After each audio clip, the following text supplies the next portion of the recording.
Hi, my name is Angela Hardy. I'm a self-esteem coach and a kinesiologist at Cloud9 in Johannesburg. This video series is about helping people to start to grow the basis, the very groundwork that is necessary to have great self-esteem. So if you're watching this video, perhaps there's something that you would like to help yourself with here. Something around not feeling good enough or feeling as though you absolutely you have to be perfect in order to be lovable, feeling unworthy, feeling as though failure is a disaster and so sometimes it's not worth trying, or perhaps you try too hard and you don't give yourself a break. There's probably issues for you around not being acceptable in the world, about not being maybe a good person or a good enough person. And so, often when I talk about self-esteem, I talk about being good enough, because many people frame a lack of self-esteem about feeling not good enough.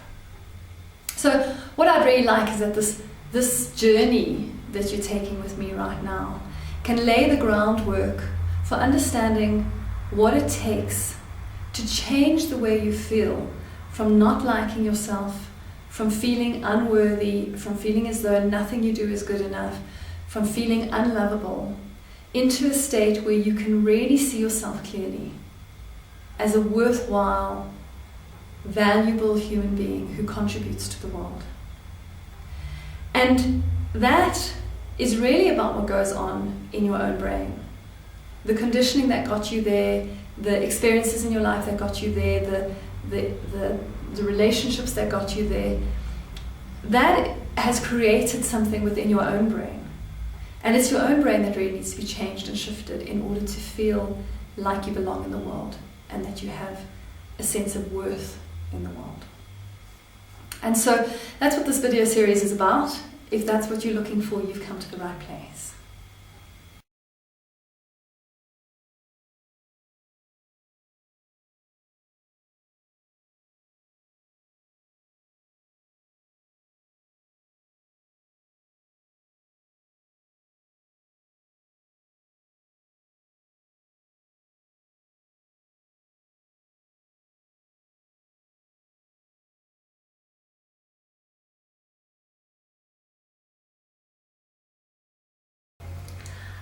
I'd like to tell you a little bit about myself, my own journey into self-esteem, before we go ahead with learning how to create self-esteem. When I was a young girl, I used to get bullied quite a bit by my older brother. Now, I wasn't the kind of girl that got bullied at school, because I've always been very physically strong and physically active and really quite gregarious by nature. But at home, my brother used to tease me and emotionally put me down as much as he could. And I especially remember when I was in my puberty years, when I was sort of starting to become a woman, how he used to mock me in front of his friends who were all 5 years older than me. And of course, I was coming into my sexual maturity and thought they were all quite wonderful and delicious. And of course, he used to mock me incessantly about growing breasts and about getting hair under my arms, and it was just so mortifying. And so through these years of being bullied by my brother, I developed this method of dealing with that bully. And I never really realized, because I'm by nature gregarious, that actually was a lack of a sense of my own worthiness that created this need for me to be very, very defensive, very, very aggressive, and that created a super sensitivity inside of me to any form of criticism or judgment whatsoever. So in my early 20s, I did a personal development course, and it was this amazing awakening for me of a whole new possibility in the world, a whole new way of living. And for the next 25 odd years, I spent all of my pleasure and leisure time studying personal development. And slowly but surely, over that period of time, I started to understand what it was required in order for me to change from this defensive, aggressive, vulnerable, scared, fearful, anxious young woman into somebody who could live my life completely at ease with myself. And it was an amazing, amazing journey, because when I got to the point where I really, really could feel completely at ease with myself, it opened up a world of joy for me. When you are at ease with yourself, when you have a sense of being okay in the world, and when you take that being okay in the world and you can develop it even further to a point where you can love yourself unconditionally. And when I say love yourself unconditionally, I mean unconditionally. Because this is not a place where you are perfect. This is not a place where you are better. This is not a place where you have created something that is acceptable in the world. This is a place where you can accept what is about yourself. So, whilst I did change my massive amount of aggression and defensiveness, fundamentally I'm the same person that I always was. And what I've learned is to love that person that I always was. And when I can love that person that I always was and am unconditionally, then I can be unconditionally myself. And when I can be unconditionally myself, I can move through the world present in my life and joyful in my life and happy in my life. And that has opened up my heart to a wonderful, wonderful experience of living that I never really experienced before. So that's my journey into getting self-esteem, but more importantly into getting past self-esteem, past being okay, and into being able to love myself. And what I'd really like in this next 3 video series is to go there with you, to just start that journey with you, to get this understanding of what it takes so that you can start to understand what's going on in your own head that keeps you locked down and stuck in a lack of self-worth, in a lack of self-esteem, and in a lack of self-love.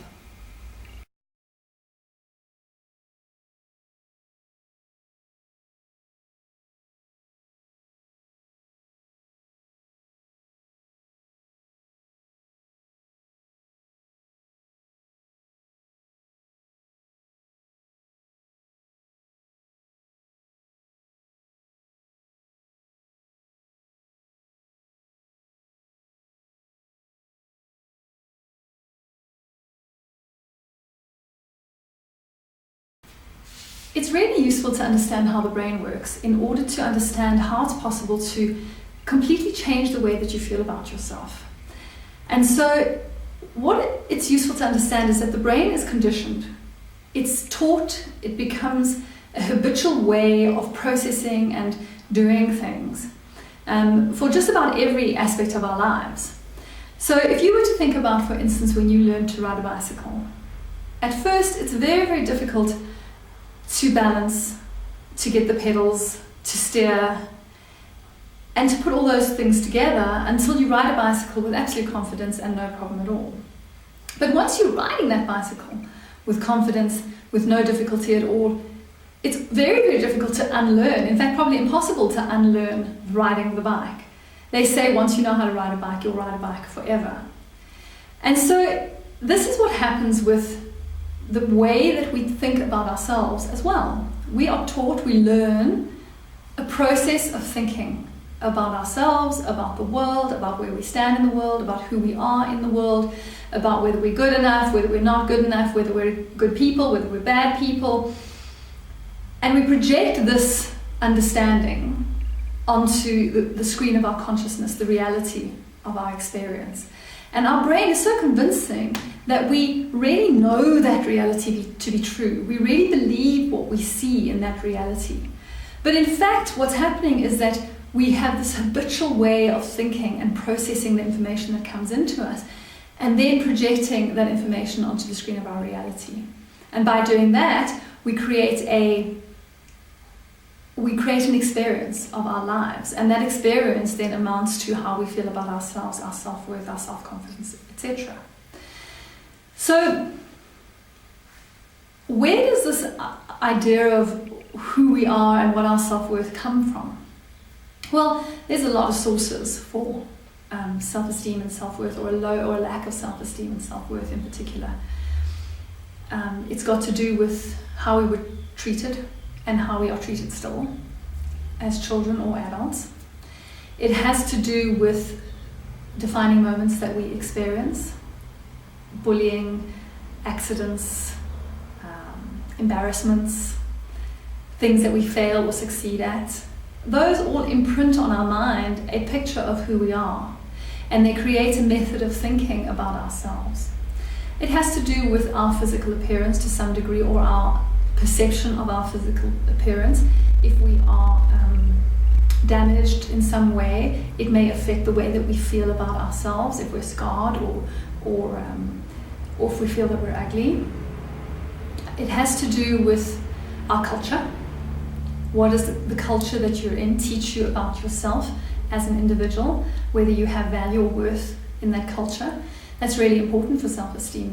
Many cultures have a higher value associated with some people to others, and those other people then find it very difficult to see themselves clearly as a person of value. So there's a lot of different ways of having learnt about who you are in the world. And once you've learned who you are in the world, this thinking becomes wired into your brain. So your brain is made up of a whole bunch of neurons. These are little nerves that connect to each other through a little chemical gap. And they fire off with electric charge through the nerve and then translate that into chemicals and then bounce the gap and fire off as an electric charge through the next nerve, and so it goes. And so there's an expression in neuroscience that says nerves that fire together wire together. And really what that means is that the more something happens in your mind, something happens in your thinking, the more these nerves fire with each other, the more they create a superhighway for that thinking. So the first time you get on the bicycle, you're not very good at it because you're creating a new neural pathway for riding a bike. And the second time you get on the bicycle, you're not very good at it because you're using this new neural pathway, but it's still very fresh and new, and it's not very developed. It's only fired together twice. And so then you practice being on the bike, and eventually these nerves that have been firing together about how do I ride a bicycle become very strong together. They become very wired together in this fire together, wired together methodology. And they grow a very strong myelin sheath, which means that they become a superhighway of information. So now you know how to ride a bike, and you've got the superhighway of information, get on the bike, pedal, balance. It's all just going, one quick piece of information that goes through your brain so automatically, so habitually, that you no longer really need to think about riding a bike while you're riding the bike. And so you can be riding along with your mates and having a conversation, or you can be riding along on your bike and turning around to check the traffic behind you, or you can be riding around your bike with your hands in the air, look mano, hands and not falling over, and turning corners without your hands, because you've got this very strong pathway of information in your brain about how to ride a bike. And so it allows you to ride the bike without even thinking about riding the bike. Now that's really, really important, because the fact that you no longer have to think about riding the bike, and that riding the bike has become automatic, is something to consider.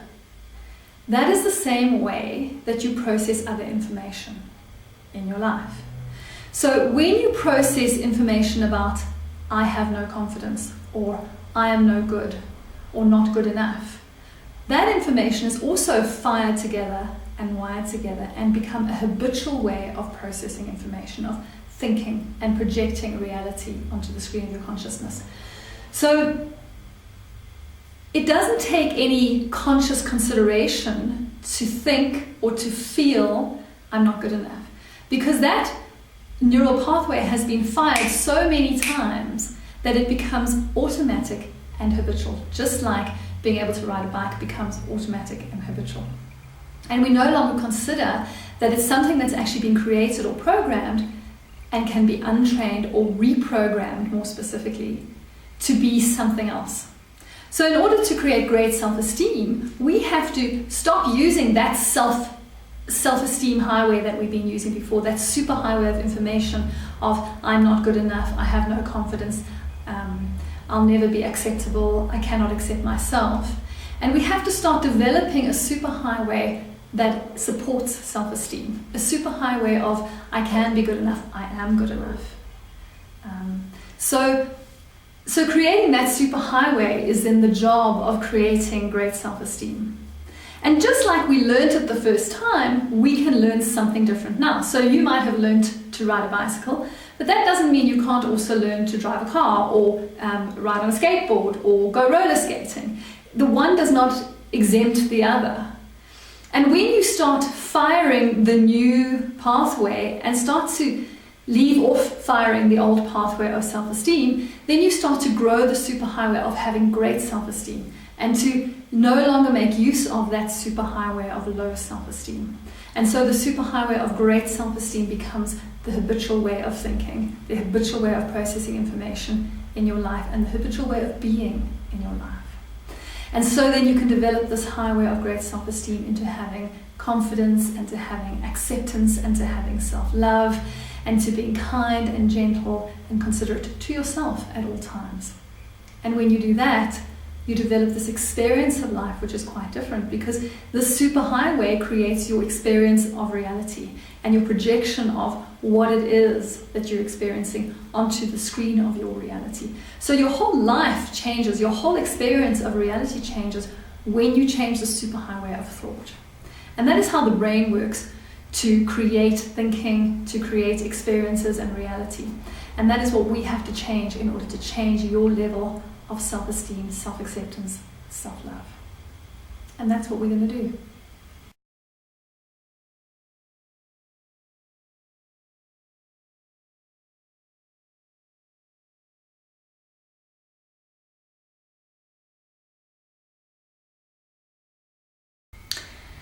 So, I'm going to tell you something now that will seem ridiculously simplified. But I want you to think about it a little bit, because this is really the essence, the very beginning of understanding how to start making a change in your life regarding self-esteem. The fact is that the way that you feel about yourself hasn't really got that much to do with what's going on in the outside world. It's got very little, in fact, almost nothing to do with what's going on in the outside world. And it's got absolutely everything to do with what's going on between here and here. It is your own brain that interprets the world. And the way that your brain interprets the world, and your place in it, and your value in it, and your lovability within it, has got to do with a whole bunch of past conditioning, a whole bunch of belief systems, a whole bunch of past experiences, and things that happened to you. And those set up a map that creates the way that your brain experiences and thinks about things. And the way that your brain experiences and thinks about things is the interpretation of your outside experience. And the interpretation of your outside experience is everything. It's everything when it comes to your reality, and it's absolutely everything when it comes to the way that you feel about yourself. I'm sure that you've had experiences where you've sat next to somebody, something's happened, and your experience or interpretation of that event has been quite different, one to the other. And the reason for that is that they are interpreting through their past experience, through the filter of their own thinking, and you are interpreting through the filter of your own thinking. And the filter of your own thinking is so important.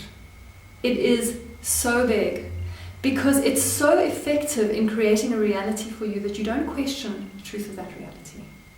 You simply believe what your thinking tells you is the truth of your situation. And so in order to change your reality and to change the truth of your situation, it's not so much necessary to change the outside world, which we have far less control over than we'd like to imagine we have or we'd like to try to influence, but instead to change the inner world, the thinking that goes on. Now, I'm not saying that you shouldn't change circumstances in your life outside of yourself. In fact, sometimes part of the self-esteem journey is to change circumstances. Get out of bad relationships that don't serve you. Let go of old friendships that keep you feeling less than and not good enough. Let go of work that demeans you, or situations that keep you feeling down. But they are not the cause. The reason you stay in those situations right now, that's got to do with your thinking. Otherwise, you'd be out of them already. So they're an experience of reality which you then filter through your own thinking. But it's the way that you experience your life coming from the way that your conditioned brain filters and creates an experience for you. That's really what has to change in order for your whole life to change. So this is what I want you to understand. Your brain, when you're born, let's say you're given a piece of hardware, let's say like a little blank computer. And as you start to develop and grow and become socialized and experience the response of your parents and understand what it is that you need to do in order to get their attention and their love, and grow up a little bit further and get taught by them what's right and what's wrong, and have experiences in your life with friends and with enemies, you start to load programs onto this blank computer. And the programs that you're loading are I'm okay or I'm not okay, version 1.1. And the programs that you're loading are I'm good enough or I'm not good enough, version 1.1. And I must do this in order to get the love that I crave, version 1.1. And I can only have the love I crave if blah blah blah blah blah, version 1.1. And these thoughts and ideas and programs get stuck into the way that you do life. And you do life through them. So every experience that you have, no matter how old you become, unless you've untangled that understanding of how life works, is filtered through that understanding of how life works. So if as a young child you get this experience of nothing you do is ever good enough, then every experience you have from that age, you will filter through this knowing of I'm not good enough. And so it doesn't matter whether the experience is exceptional and fantastic and a massive success, or whether the experience is a disaster and doomed to failure, you will experience it through the I'm not good enough. Now you can probably think about your life and know that there have been times when you've been successful. But when I ask my clients who have low self-esteem, tell me about your 3 greatest successes, they go,